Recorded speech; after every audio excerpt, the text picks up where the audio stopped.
Today I'm going to be making a few deep fried samosas using the filling that I made in the Ninja Foodie. What I'm going to do is first start by adding 2 cups of flour. I am not a firm believer in measurement, so my recipes are often off in that I just kind of look for the feel, and it varies altitude, moisture, humidity, so you'll figure out what works. But roughly about 2 cups of flour, making a little well in the center. I'm going to go ahead and add some baking powder, just a little bit, probably maybe a teaspoon total, but I want to sprinkle it all around. So I think that's about a teaspoon of baking powder. Kind of got all over the place in there. I'm going to add some salt. I have kosher sea salt that is actually coarse, and it's a really good salt. I have other salts, but I like this salt. It adds more flavor because of the crystals. They tend to stay together and give a super sodium kind of kick in every bite when you get across one. So this is probably about a half a tablespoon right there, easily 4 teaspoons of large kosher salt. But because it's too big, I'm going to roll it around in my hands here and kind of grind it down a little bit more as I sprinkle it into my flour and baking powder. Not baking soda, baking powder. Use a little bit of avocado oil. I find that it has a high flash point and it works really well for high heat cooking, as you can see, to 500 degrees. So a 500-degree flash point is a good thing. It's great for deep frying, but it's also good for doughs that will be deep frying. What I'm going to do is add about a quarter cup of oil total. I want to make sure every single grain has some bit of oil on it. But what I'm going to do first is just kind of go splash it around, get a little bit of it, because what I really like to use is this ghee, which is just a clarified butter, but it's hard as a rock. So very similar to making biscuits, I'm going to also get some ghee flakes in there because I want this fried dough to be, good and rich and flavorful, but I also want it to be I'd also like it to be, kind of like a biscuit where it has that inner love, if you know what I mean. So what I'm going to do is I'm going to fork it because it's solid, and I'm just scraping. And what this is doing is it's getting little teeny tiny chunks ready to mix in. So instead of throwing butter in there, or something hard, and then trying to break it apart, the fork actually does all of the work for me by creating all of the little teeny tiny chunks of ghee or butter, if I was to go butter. So I'm going to go ahead and do that. I'm going to get all those little chunks in there. I kind of want to spread it out, but it doesn't really matter since it's so small. They're gonna break apart in any case. But I want to kind of get some more ghee in there. What I'm trying to do here by adding these ingredients slowly is really because I don't have a proper measurement. I want this dough to be, kind of a rough dough. But I have my avocado oil, and I've got more ghee here, and I'm just going to go ahead and keep scraping some more ghee out because that just doesn't look like enough. The melt point on ghee is really low, so basically we're putting a high oil with a low oil, and it's going to create a very interesting dough because the oil breakdown is going to happen kind of at different timings as it fries. What I'm doing now is I'm breaking up all those little ghee clusters, as you can see, spreading it out.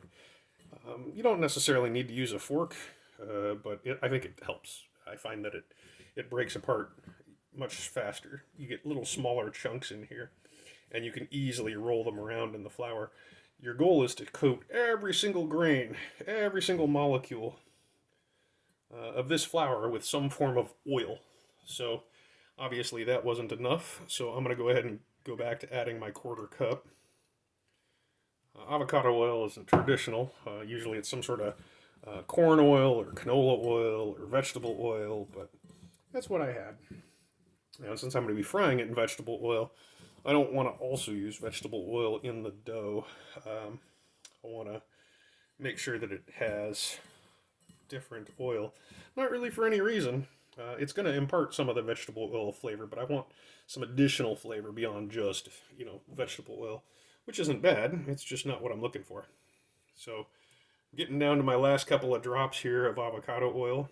I'm feeling pretty good about what this is looking like. It's starting to clump up a little bit, but it's also not.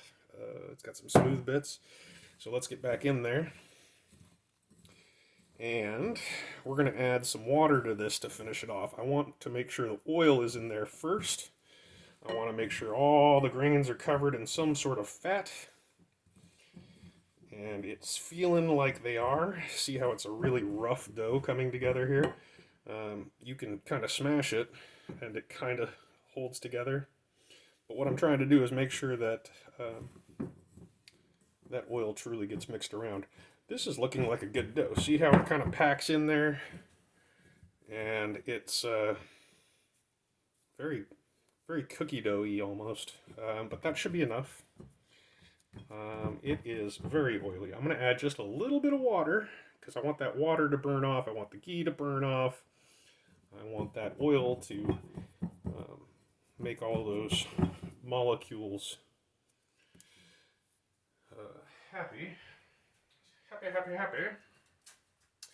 So I'm going to go ahead and grab just a little bit of water. Probably no more than that much. Just a little bit. I want it a little bit more wet than this. I want to make sure that oil and the moisture, again, touches every single bit of this dough, every single bit of flour. It's going to slowly start to come together here. I'm going to start moving this stuff away. And it is starting to come together. This is kind of what I'm looking for. It's that water definitely added just a little bit of moisture, but it's not wet. You can see it's still dry. Dry like a Play-Doh. But a little too dry at the moment, so I'm going to add just a little bit more water, just a couple of splashes. I want to get moisture throughout. That'll also help disperse all of that oil that I stuck in here. So this is a very oily dough. Not a water or an egg dough, just flour and oil. And it's not wet enough. It's still a little too dry, so I'm going to go ahead and add a little bit more water. I would say right now I've added a quarter cup altogether. It's getting squishy, it's getting sticky again, but I want to make sure that that gets all up in there. I don't want to lose the stuff on the bottom here. So this is looking now too wet, but you'll see how it's sticky and too wet now.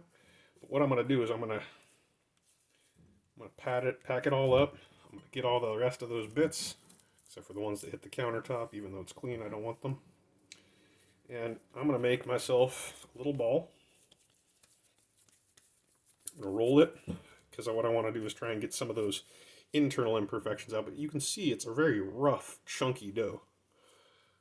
Because of the way that ghee broke down and the different oils and the mixtures, you don't want to knead it too much. It shouldn't be a smooth dough. It should be a very, not lumpy, but it should be very, multicolored. There's whites and there's browns based off of the oil. There's salt in there. So now I've been playing with it for a little bit longer, and it's no longer sticky. It's again a dry piece. So I think that was just about the right amount of water.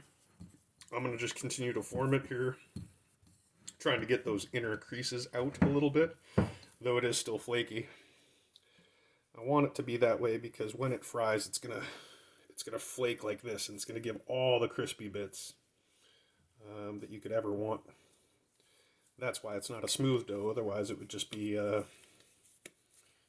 like a hard, straight, flat shell. I don't want a hard, straight, flat shell. I want crispy bits. So looking at the different colors and textures, I'm going to let that sit here.